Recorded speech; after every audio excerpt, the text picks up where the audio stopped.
Bonjour tout le monde et bienvenue sur Mini PDLV. Aujourd'hui je vais vous présenter en détail la Mercedes classe A de 4ème génération, le type W177.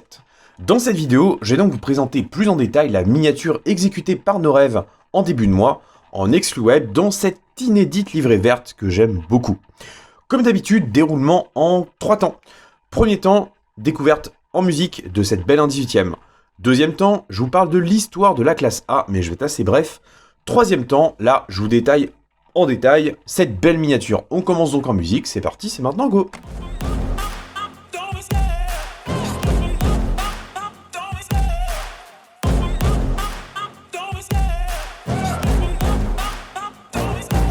Love the chase and the hunt, and I set the pace when I'm running. I always take what I want and I always give it 100. Don't need a bank, no I'm funded. Play the game like it's nothing. I'm always thankful for something. Don't take for granted, stay humble. Now wake up, it's time to look at the enemy. Look in the mirror if he is no friend to me. It's not working out, maybe it's the chemistry. It's time to break up so I can make a better me. Better believe in your mind, cause it's everything. You can mold, shape, find almost anything. All it takes is some time and some clarity to find your identity. It's mind over everything.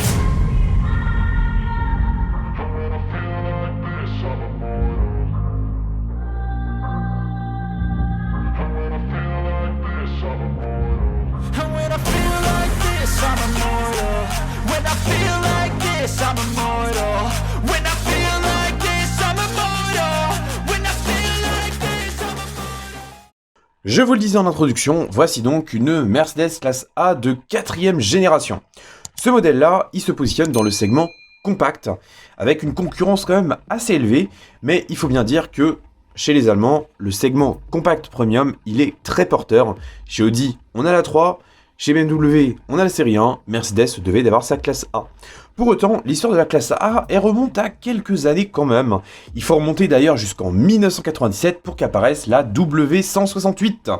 C'est la première génération de classe A et je pense qu'on va s'accorder sur le fait que c'est également la moins élégante. Mais il fallait partir d'un constat simple, c'est que dans les foyers, il y avait généralement deux voitures. Il y avait la voiture, la routière, la grande berline, et de l'autre, on avait la petite citadine, qui était là essentiellement pour les trajets urbains. La classe A, elle se positionnait donc dans ce second segment, c'est-à-dire la petite voiture de ville. Elle pouvait également toucher un public plus jeune, mais il faut bien reconnaître que dans ces années-là, le public moyen de Mercedes, il était quand même très âgé. La W168 a été arrêtée en 2004 après un premier restylage. Elle a laissé sa place à la W169, à pas confondre avec la classe B. Cette génération-là, elle est quand même un peu plus élégante dans sa présentation, mais clairement, je pense pas que beaucoup de personnes aient rêvé de cette voiture-là la nuit. Bref, la classe A, c'était une voiture, clairement, plutôt de vieux, hein, voilà, il faut dire ce qu'il en est. Elle a assez plu quand même malgré tout, mais je pense que l'image de la marque y a beaucoup contribué. Mais il faut bien reconnaître que la classe A n'avait absolument rien d'extraordinaire. Toujours est-il que, au début des années 2010, Mercedes se dit qu'il serait peut-être temps d'essayer de toucher un public un peu plus jeune. À cette époque-là, Audi et BMW ont clairement la cote dans le segment premium. Mercedes, quant à elle, restait un petit peu sur la touche avec une image clairement vieillotte. Si bien qu'en 2012 est apparue la 3ème génération de classe A, et là il y a eu une vraie cassure. C'est la W176 qui est illustrée ici. Cette fois, on n'est plus dans le segment citadin, on est dans le segment compact. Et il faut dire que le style était quand même beaucoup plus recherché, avec des codes nettement plus contemporains, et la recette de la classe A a clairement marché. Ce qui a marché d'ailleurs, c'est que Mercedes a développé une gamme qui était quand même assez importante. Elle a même développé un modèle qui s'appelle la CLA, qui est en fait une classe A rallongée avec une silhouette de coupé. J'en parle dans cette vidéo. Toujours est-il que la classe A relativement bien fonctionné. C'est une recette qui était plutôt savoureuse, la voiture en elle-même n'était pas exceptionnelle, hein, très clairement. Mercedes est d'ailleurs allié à Renault pour récupérer une partie des moteurs DCI, qui s'appelle dès lors simplement D chez Mercedes, même s'il y a eu du travail de fait dessus. Mais toujours est-il que la classe A, ça a été un pari qui a clairement porté ses fruits. Ça a permis de toucher un public beaucoup plus jeune, et finalement, l'image vieillissante de Mercedes s'est un petit peu estompée. Il faut dire aussi que Mercedes a développé des versions AMG. Et là, c'était un pari plutôt audacieux, mais aujourd'hui, avec le recul des années, on se rend bien compte que les Mercedes A45 AMG notamment, ça a été un gros succès. Maintenant, on passe en 2017, la classe A a déjà 5 ans, et pour une voiture, c'est quand même déjà l'âge de la maturité. On découvre le concept A Sedan. Ce modèle-là, il est destiné à illustrer un petit peu les futurs compacts de la gamme, mais également à instaurer de nouveaux codes stylistiques. D'ailleurs, si on regarde la face avant, on se rend bien compte que l'AMG GT 4 portes en a repris quand même pas mal de traits. Toujours est-il que ce modèle-là, il se positionnait vraiment comme l'illustration de la future classe A, et on peut y retrouver des indices qui sont assez sympas, notamment le fait qu'une version tricorps était proposée. On a également une face avant qui est très expressive avec un capot très long, très étiré, que je trouve magnifique. Et finalement, le 2 février à Amsterdam et un petit peu plus tard au Salon de Genève, on a pu découvrir la nouvelle classe A, la W177 que vous avez face à vous. Et là, on a été pas mal à être déçus, parce que le style est quand même moderne, c'est clair, mais on peut clairement pas dire que cette voiture-là soit une pure réussite esthétique. On a des feux arrière qui sont très banals dans leur présentation. Les optiques avant sont plutôt jolies, mais la découpe de capot est vraiment, je trouve, abjecte et pas du tout dans l'esprit et dans les formes de la voiture. Donc je trouve que ça fait une vraie cassure, et cette classe là, vous me direz ce que vous en pensez en commentaire, mais personnellement je la trouve pas belle du tout. En plus, il y a plein de traits de coupe que je trouve assez hasardeux.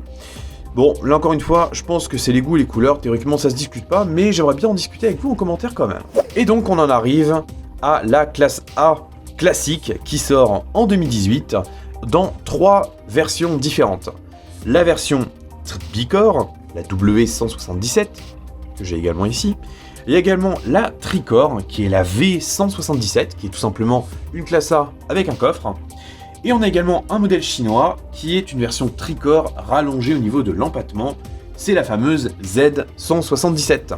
On pourrait aller encore plus loin en parlant des versions AMG par exemple, mais également de la CLA qui dérive de cette même base. Bon, c'est pas vraiment le sujet, je vais essayer de rester dans le thème.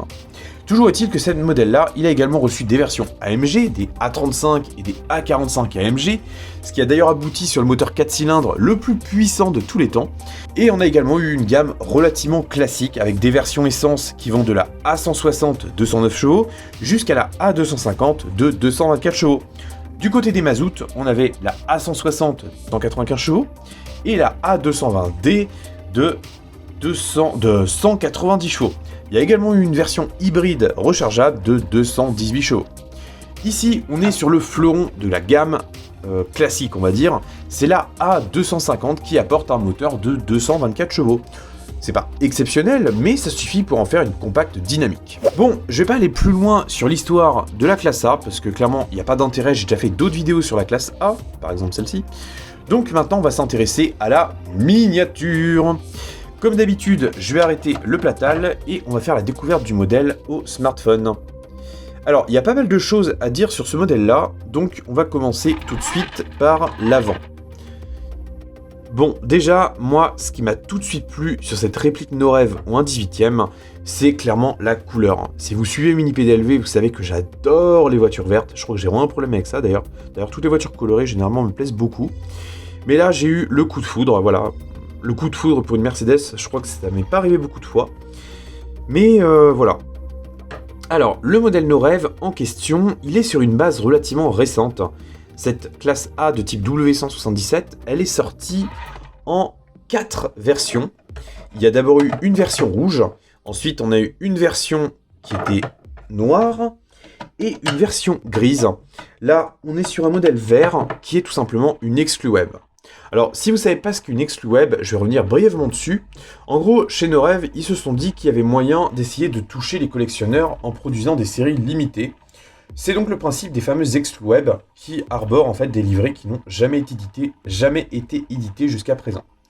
Alors bon, c'est surtout une machine à cash, mais il faut dire qu'il y a parfois des modèles qui sont assez intéressants. Et je trouve que cette classe A ne déroge pas à la règle. Elle a vraiment une configuration qui est très très jolie, très réussie. Et un tirage à seulement 200 exemplaires numérotés, ce qui en fait quand même une pièce plutôt rare. Alors celle-là, de mémoire, si je dis pas de bêtises, je crois que c'est le numéro 037.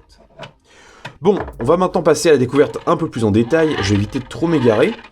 avec ce museau. Donc on est sur un moule qui est relativement récent, qui est en métal, en zamac plus précisément, et qui dispose de tous ses ouvrants. Ça, je vous le montre un petit peu plus loin dans la vidéo. Donc on est sur un moule récent, donc clairement on peut s'attendre à du bon Norev, parce que quand ils ont la volonté de faire de belles choses avec un nouveau moule, eh ben Norev est capable de faire vraiment de très très belles choses. Donc ce modèle-là a l'air de réserver de belles surprises quand même. Bon, au niveau de la calandre déjà, eh ben c'est pas exceptionnel, mais globalement c'est ce que j'en attendais pour une miniature vendue à 75 €. C'est-à-dire qu'on a une calandre qui est assez bien reproduite, le logo est bien appliqué, la finition est plutôt soignée, donc de ce point de vue-là, c'est des bonnes nouvelles. La plaque d'immatriculation, c'est une création maison, vous avez un tutoriel juste ici si vous voulez voir comment on fait. Au niveau des grilles, bon, là encore une fois, c'est du simplifié, mais ça fait le travail. La grille la grille de pare-choc est simple également, mais le rendu est quand même relativement honnête et cohérent avec le prix. Donc, j'ai trop rien à en dire. Au niveau des optiques, alors là, je trouve que c'est plutôt réussi, parce qu'on est sur un design qui est simple et sophistiqué à la fois. Norev a bien reproduit l'essence même de ses optiques. Les points de fixation sont plutôt discrets, à l'exception de celui qui est dans l'angle. Mais là, encore une fois, on est sur un zoom très important. Dans les faits, ça se voit nettement moins. Donc, personnellement, ça me convient totalement. On a également le logo Mercedes qui apparaît sur la base du capot. Ce que je vous disais tout à l'heure par rapport aux lignes qui me dérangent, c'est tout simplement cette ligne de capot que je trouve pas très sexy. Et on aurait pu avoir des arêtes qui soient beaucoup plus sympas, même si d'un point de vue conception, je pense que c'était quand même un pari technique. Ce trait-là, il me dérange un petit peu aussi, je vous le cache pas. Et d'ailleurs, on voit que Norev a omis de faire tout simplement la séparation entre les ailes avant et le pare-choc.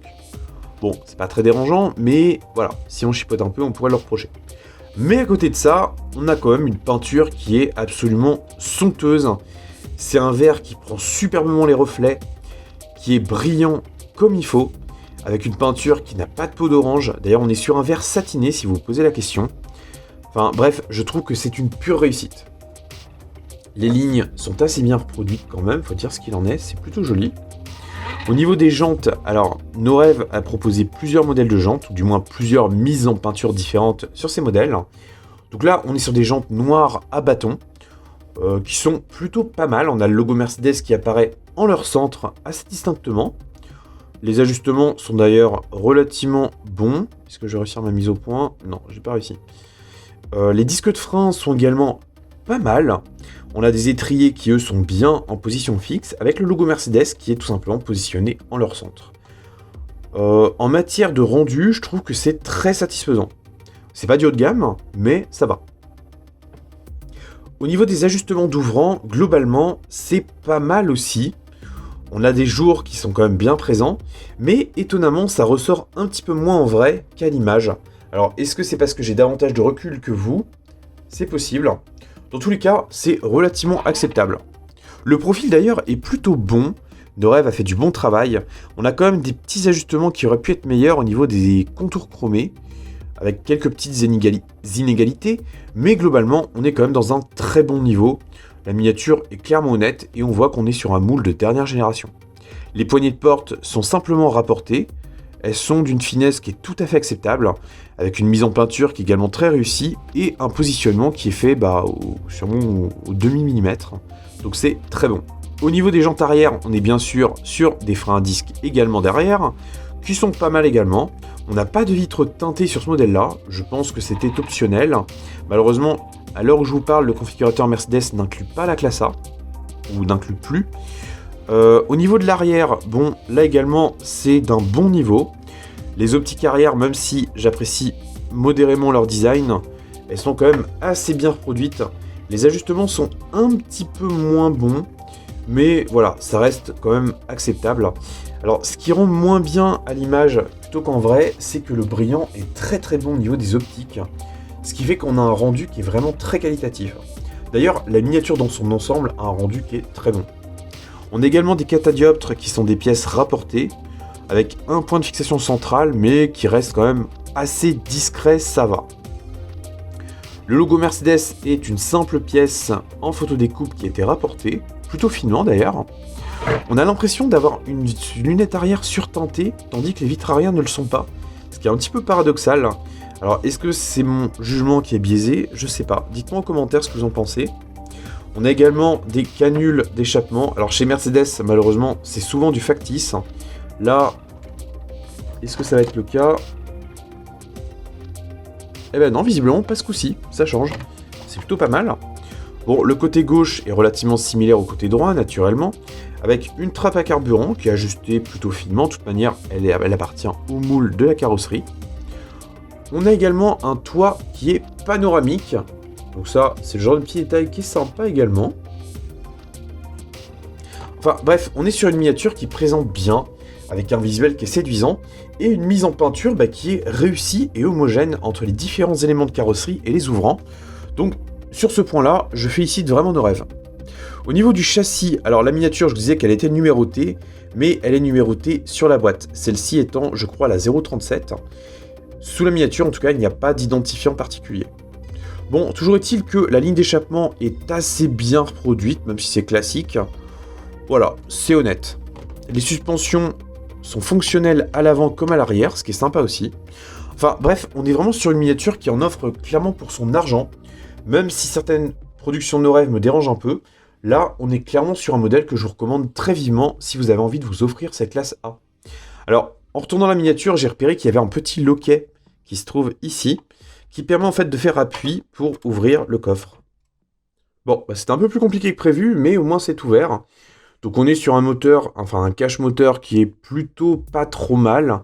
C'est clairement pas exceptionnel, mais on a des durites qui apparaissent.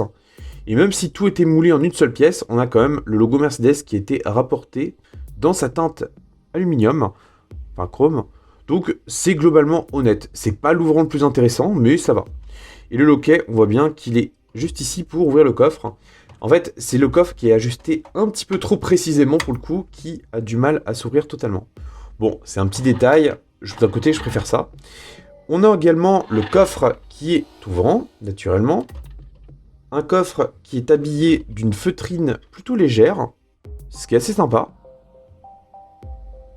Et on a également une plage arrière qui est mobile. On peut la lever et la descendre à volonté. Donc globalement, c'est pas mal aussi. Les charnières sont basiques, mais ça va. Maintenant, on va pouvoir passer à l'intérieur. Alors, on peut ouvrir les portes très facilement à l'aide des poignées. On a des contre-portes qui sont vertes. Alors, moi qui adore le vert, c'est vrai que j'ai un petit peu plus de mal avec cet intérieur assorti à la teinte de l'extérieur. Parce qu'en fait, le vert qu'on voit ici, il a un rendu un peu fluo et un peu plus clair que la carrosserie. Alors, ça ressort moins en vidéo qu'en réalité, mais j'ai un petit peu de mal avec cet habitacle en vrai. Mais à côté de ça, on est clairement sur du grand nos rêves. On a un volant qui est reproduit plutôt fidèlement. Les points de moulage sont discrets. On a également des compteurs qui ont été imprimés. Alors sur la classe A, on a en fait une sorte d'immense tablette double qui prend place derrière le conducteur et qui s'étend jusqu'au milieu de la console centrale avec donc des écrans. En l'occurrence des compteurs et toute la partie numérique qui est juste derrière. Bon, c'est pas le genre d'univers que j'apprécie, mais pour la miniature, c'est pas mal. On a également pas mal de pièces qui ont été rapportées, notamment ces commandes des feux, mais également toute la partie centrale avec notamment les aérations. Enfin, vraiment, là, je suis plutôt séduit parce qu'il y a un vrai travail de modélisation qui a été fait. Et même si c'est pas exceptionnel au niveau des ajustements, on a vraiment une cohérence d'ensemble que j'apprécie dans une miniature. Et là, je trouve que nos rêves s'en est vraiment très très bien sorti. Précisons également qu'on a de la feutrine au sol. Alors c'est toujours difficile à restituer, mais on l'aperçoit un petit peu mieux comme cela. Encore une fois, on n'est plus sur du flocage que de la feutrine d'ailleurs, mais le rendu est bon et ça apporte une vraie valeur ajoutée à notre miniature. Les sièges, alors là ils sont vraiment vert flashy. C'est un petit peu mon regret sur ce modèle-là. Mais globalement, hormis cet aspect colorimétrique, on est sur une modélisation qui est honnête, simple, mais efficace. Si on passe un grand angle, vous allez pouvoir voir un petit peu plus de détails sur cet habitacle. Donc un habitacle qui est pas trop mal, pas excellent, mais honnête. Donc ça me plaît plutôt bien. L'avantage de ce modèle-là également, c'est qu'on a tous les ouvrants. C'est-à-dire qu'on a également les portes arrière que l'on peut ouvrir pour accéder justement aux places éponymes. La contreporte est fidèle à celle de l'avant, on a un traitement qui est similaire. Et on a des places arrière qui sont dans le même acabit que celle de l'avant. On a des ceintures que j'ai oublié de signaler qui sont des pièces en tissu avec une boucle qui, elle, est en métal. Ce qui, en matière de rendu, est vraiment très sympa. C'est plutôt rare d'ailleurs dans cet ordre de prix, donc bravo à nos rêves là-dessus. Faut dire ce qu'il en est, ils ont vraiment fait pas mal d'efforts pour ce modèle-là, et ça fait super plaisir à voir. Si on passe du côté droit, alors naturellement, on a les portes avant et les portes arrière qui s'ouvrent, et globalement ça permet de voir un petit peu la miniature sous un angle différent. On perçoit mieux le flocage, mais également les aérations, et la console centrale que l'on distingue plus facilement en faisant abstraction du volant. Globalement, c'est d'un bon niveau. On a également les filets de rangement derrière les sièges avant qui ont été reproduits. Donc encore une fois, on est vraiment sur quelque chose qui est homogène. On perçoit également qu'on a le toit panoramique que l'on distingue brièvement à travers la miniature et que l'on voit un petit peu plus distinctement par ici. On est bien sûr sur des pneus qui sont en caoutchouc et sur une miniature qui est vendue avec sa boîte numérotée.